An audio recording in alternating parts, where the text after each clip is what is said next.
Assalamualaikum warahmatullahi wabarakatuh.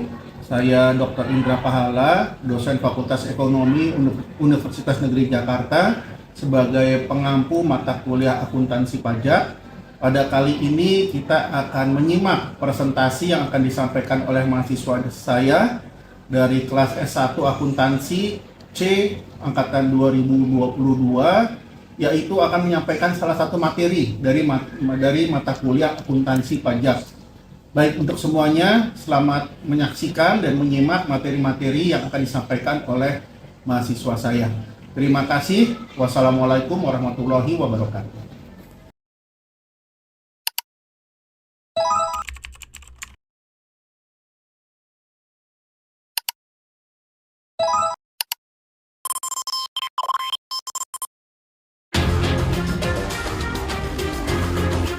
Assalamualaikum warahmatullahi wabarakatuh.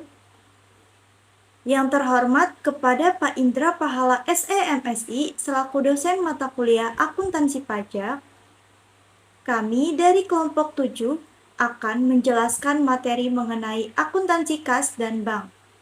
Sebelum itu, terlebih dahulu izinkan kami memperkenalkan diri. Perkenalkan, nama saya Melia Fajri dengan NIM 1706622005. Saya Anastasia Nira Putri dengan NIM 17066221118. Saya Safa Enda Pramesasti dengan NIM 17066621025. Berikut isi materi yang akan dibahas. Yang pertama, pendahuluan. Yang kedua, akuntansi kas atau pengendalian kas. Yang ketiga, pengelolaan dan sistem pencatatan kas kecil. Yang keempat, rekonsiliasi bank. Yang kelima, akuntansi pajak. Dimulai dari pendahuluan. Kas dan bank biasa dilaporkan dalam satu akun menunjukkan informasi saldo uang kas dan simpanan bank yang dimiliki oleh suatu perusahaan.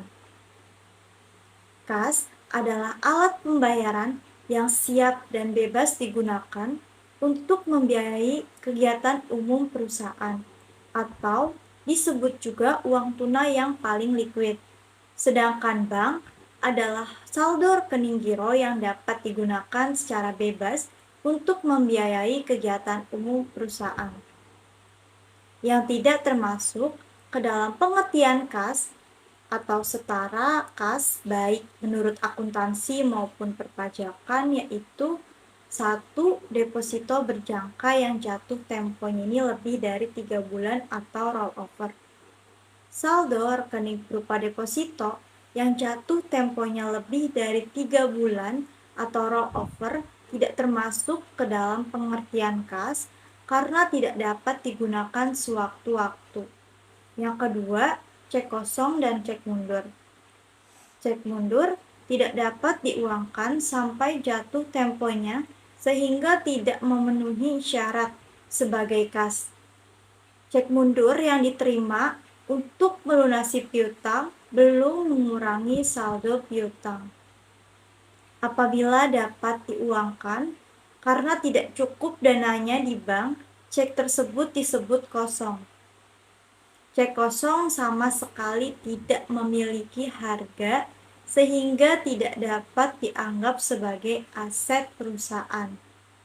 Yang ketiga, dana yang disisihkan untuk tujuan tertentu. Yang keempat, rekening giro yang tidak dapat segera digunakan baik dalam negeri maupun luar negeri. Yang kelima, perangko dan materai. Biasanya perusahaan mempunyai persediaan perangko dan materai yang dapat dipakai sewaktu-waktu. Persediaan ini tidak termasuk dalam pengertian kas, sekalipun persediaan ini sering disimpan oleh kasir perusahaan. Apabila jumlahnya cukup besar, persediaan ini dapat digolongkan ke dalam persediaan perlengkapan alat-alat kantor. Yang keenam, ada kasbon atau uang muka. Kasbon merupakan bukti penerimaan uang muka dari pegawai, tidak dapat digolongkan ke dalam kas. Kertas-kertas tersebut tidak dapat digunakan sewaktu-waktu, sehingga tidak dapat dianggap uang tunai. Selanjutnya adalah materi akuntansi kas atau pengendalian kas. Uang kas sangat mudah dipindah tangankan dan mungkin tidak dapat dibuktikan, sehingga pengendalian kas ini begitu penting, terutama sekali pengendalian internalnya. Adapun bentuk-bentuk pengendaliannya sebagai berikut untuk penerimaan uang. Yang pertama, harus ditunjukkan dengan jelas fungsi-fungsi dalam penerimaan kas dan setiap penerimaan kas harus segera dicatat dan disetor ke bank. Yang kedua, diadakan pengawasan yang ketat terhadap fungsi penerimaan dan pencatatan kas. Yang ketiga, diadakan pemisahan fungsi antara pengurusan kas dengan fungsi pencatatan kas. Yang keempat, dibuat laporan kas untuk setiap hari sebagai pertanggungjawaban kas. Untuk pengeluaran uang, yang pertama, pengeluaran uang harus menggunakan cek kecuali pengeluaran kecil, yaitu menggunakan kas kecil. Yang kedua, diadakan pemisahan antara pihak yang mengumpulkan bukti pengeluaran, yang menulis cek, dan yang menandatangani cek, serta yang mencatat pengeluaran kas. Yang ketiga, dibentuk kas kecil. Yang keempat, pemeriksaan internal pada jangka waktu yang tidak tentu. Yang kelima, dibuat laporan pengeluaran kas harian sebagai pertanggungjawaban. Nah, untuk materi yang selanjutnya ini ada pengelolaan dan sistem pencatatan kas kecil. Kas kecil sendiri merupakan dana yang disediakan untuk membayar pengeluaran-pengeluaran yang relatif kecil. Pengelolaan kas kecil ini dilakukan oleh kasir kas kecil yang bertanggung jawab atas pembayaran melalui kas kecil. Terdapat dua metode yang digunakan untuk mengelola dari kas kecil tersebut. Yang pertama itu ada impress method dan yang kedua ada fluctuation method. Yang pertama itu ada impress method. Pada metode atau sistem impress ini, akun kas kecil itu selalu sama, yaitu sebesar cek yang diserahkan kepada kasir kas kecil untuk membentuk dana kas kecil. Kasir kas kecil juga selalu menguangkan cek ke bank untuk melakukan pembayaran-pembayaran kecil. Nah, setiap melakukan pembayaran ini, kasir kas kecil selalu membuat bukti pengeluaran. Selanjutnya ini ada contoh soal dari penggunaan impress method itu sendiri, yaitu PT Abadi pada tanggal 1 Agustus 2023 membentuk dana kas kecil sebesar 5 juta rupiah. Pengeluaran kas kecil sampai dengan 20 Agustus 2023 sebesar Rp500.000 dengan rincian sebagai berikut. Yang pertama itu ada beban alat tulis kantor sebesar Rp300.000, beban administrasi kantor sebesar Rp100.000, dan beban iklan sebesar Rp100.000. Nah, pada tanggal 20 Agustus 2023 dilakukan pengisian kembali. Nah, yang selanjutnya ini ada ayat jurnal dari transaksi yang dilakukan. Pada saat pengisian kas kecil pada tanggal 1 Agustus 2023, akun yang digunakan itu kas kecil pada bank sebesar 5 juta rupiah. Nah, saat pengeluaran kas ini tidak perlu di jurnal. Kemudian saat pengisian kembali pada tanggal 20 Agustus 2023, itu akun beban alat tulis kantor, beban administrasi kantor, beban iklan kepada bank sebesar Rp500.000. Yang kedua itu ada fluctuation method, di mana dalam hal pembentukan dana sebenarnya tidak berbeda dengan impress method. Namun, jumlah akun kas kecil pada fluctuation method itu selalu berubah atau tidak tetap. Fluktuasi tersebut sesuai dengan pengisian kembali kas kecil dan pengeluaran-pengeluaran atas kas kecil.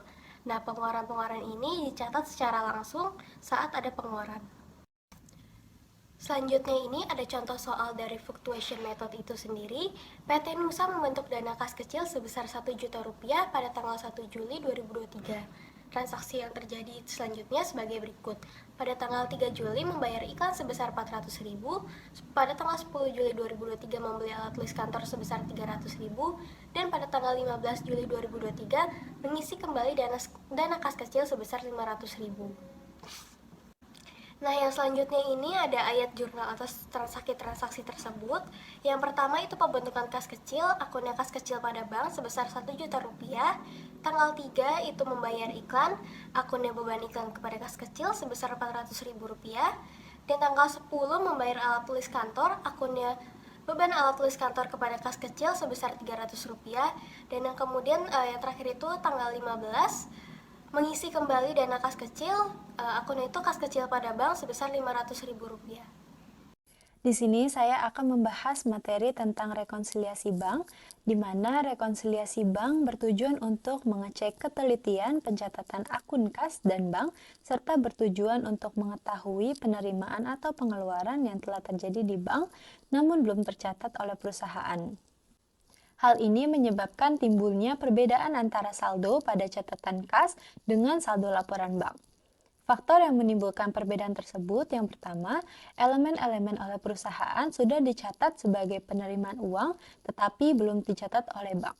Sebagai contoh, yang pertama, setoran yang dikirimkan ke bank pada akhir bulan tetapi belum diterima oleh bank sampai bulan berikutnya. Yang kedua, setoran yang diterima oleh bank pada akhir bulan tetapi dilaporkan sebagai setoran bulan berikutnya karena laporan bank sudah telanjur dibuat. Dan yang ketiga, uang tunai yang tidak disetorkan ke bank. Lalu yang kedua, elemen-elemen yang sudah dicatat sebagai penerimaan oleh bank tetapi belum dicatat oleh perusahaan. Sebagai contoh, bunga yang diperhitungkan oleh bank terhadap simpanan tetapi belum dicatat oleh perusahaan.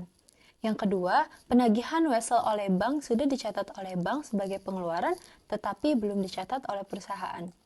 Yang ketiga, elemen-elemen yang sudah dicatat oleh perusahaan sebagai pengeluaran tetapi belum dicatat oleh bank. Sebagai contoh, yang pertama, cek-cek yang beredar atau outstanding check, yaitu cek yang sudah dikeluarkan oleh perusahaan dan dicatat oleh perusahaan sebagai pengeluaran kas tetapi oleh penerima belum diuangkan ke bank sehingga bank belum mencatatnya sebagai pengeluaran.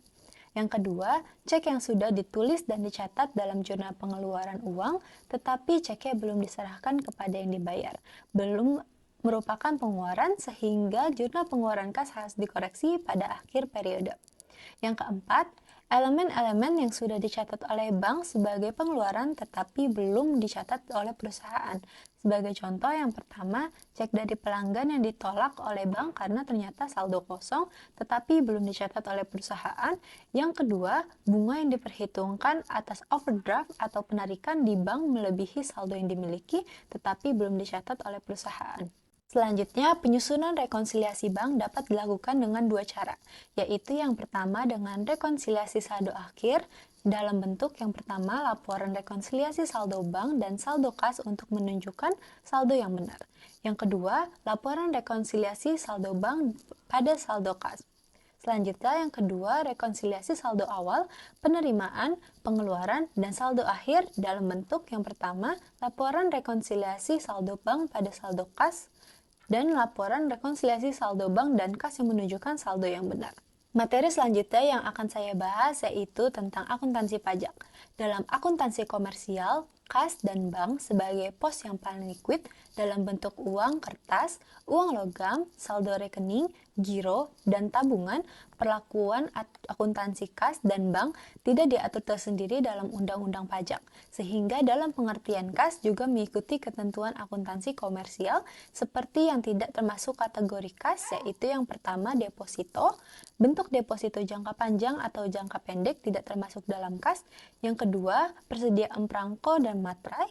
Jumlah persediaan perangko dan materai kemungkinan cukup besar dan umumnya dimasukkan ke dalam kategori akun persediaan perlengkapan kantor atau office supply. Yang ketiga, uang muka. Uang muka yang diberikan kepada karyawan meskipun belum digunakan oleh yang bersangkutan tidak digolongkan sebagai kas. Yang keempat, cek mundur atau cek kosong. Bentuk cek mundur atau cek kosong tidak memenuhi syarat sebagai kas. Apabila terdapat kas dan bank dalam mata uang asing, maka kurs yang digunakan adalah nilai kurs tetap atau historis atas kurs pada tanggal neraca yang dilakukan secara konsisten atau taat asas.